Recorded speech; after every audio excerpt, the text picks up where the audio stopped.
He may look ghostly, but he's very much alive. However, if 12-year-old Wilkins is going to stay that way, he needs money for food. So he and many others here are forced to scavenge for valued metal in the discarded ruins of their city. It's not without risk, but then survival for the barefoot boy depends on his daily harvest. Wilkins tells me he's found some broken scales, which he wants to fix to weigh his meagre pickings. The child lives in Cité Soleil, the poorest slum in the capital of the poorest country in this hemisphere. But Port-au-Prince has many more slums in the making, the hundreds of flimsy camps that are looking less and less temporary. A natural disaster made them, now nature threatens once more. Water may be precious here, but rain has become a four-letter word. We're extremely concerned about the rainy season, which on average will start in about 6 weeks. The needs across the board are huge, but everything now is coalescing around the issue of shelter and the rainy season. Aid agencies may have provided hundreds of thousands of tents and tarpaulins, but many people are living in makeshift homes of linen and twigs, which come the blustery April rains will take off just as readily as the makeshift kites the children play with. Most of the population are afraid when the rain comes. Some camps are as precarious as they are crowded. This one is on a floodplain beside a river. There's so little space this family even have to cook inside their 6 by 5 abode. I ask the man if they have anywhere else to go. He looks at me like I'm stupid and says that if they did, they wouldn't be here. We need some help. The world's aid agencies believe they've done all they can in the time available, but in their heart of hearts they know it's simply not enough, and that none of these shanties will be able to withstand the violence of the rainy season. It lasts 2 months. Then comes the hurricane season. But the scavengers, like Wilkins, don't have the luxury of looking that far ahead.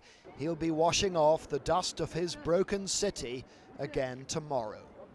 John Irvine, ITV News, Port-au-Prince, Haiti. Britain is making good on its promises. Government money and some of the £77 million the public gave to Haiti has brought the Royal Fleet auxiliary ship Largs Bay here to Port-au-Prince. Of course, she's brought supplies, but what makes her truly invaluable is her barges, landing craft being used to ferry food to smaller ports along the coast, places that the rains may make impossible to reach by road. The rainy season isn't a black and white date. It could happen tomorrow. It could happen in a week's time. We're not sure. So we have to prepare for the worst eventuality and move this cargo as quickly as possible. British money bought these Land Rovers. The Red Cross will use them as it tries to help the people of the camps. People who have so little, a child's toy has to be fashioned from half a bottle, 4 tops and 2 straws. When we were last at this camp on a golf course, the Americans were handing out single bottles of water. Thank you, sir. Now British money has turned on the taps. This is an old golf course, and what it has is an old irrigation system for sprinkling the greens. And so what we've managed to use is that particular system, underground water system, and managing to get water, taps, clean water, right inside the camp. British medical teams continue to make a difference. 10-year-old Christina suffered a serious head injury in the quake, but it was crudely patched up. So to improve things cosmetically and to save her eye, surgeons have reoperated.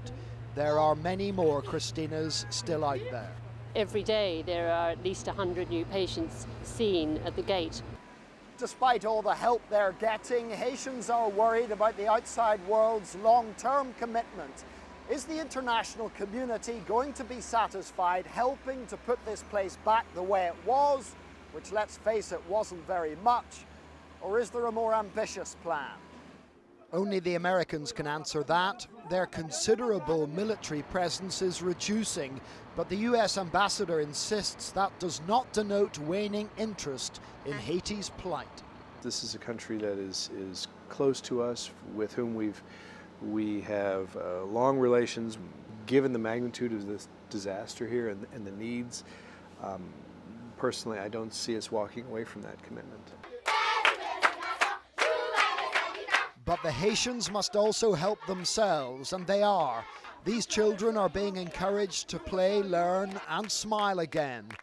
The world wants to help a responsible Haitian government, and if leaders here can learn how to use foreign backing properly, then perhaps the children of this country do have a prayer.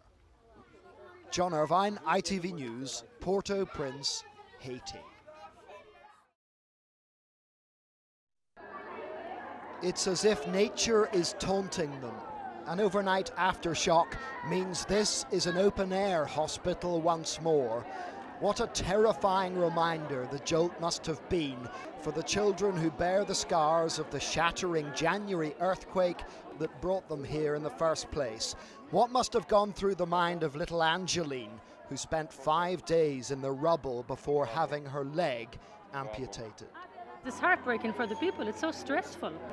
I mean, everybody here, they have survived an earthquake and they have lost people in the earthquake. So when they feel the fear of it's because they know what happened. You know? It's not just, I'm afraid of what might happen. It's I know what happened and I have every good reason to be afraid.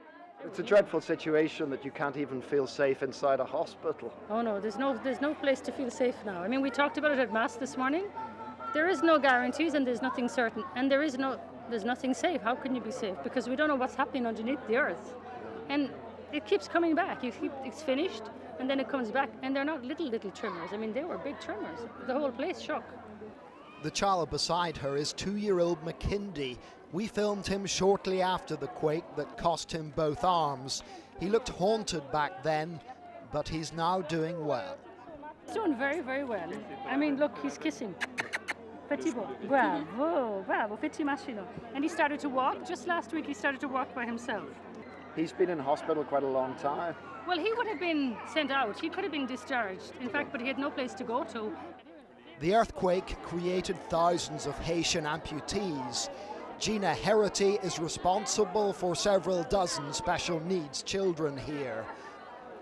It was her Catholic faith that brought her to Haiti 17 years ago, and she does seem to have found her calling. A Queen of Hearts, caring for people who haven't been dealt much of a hand.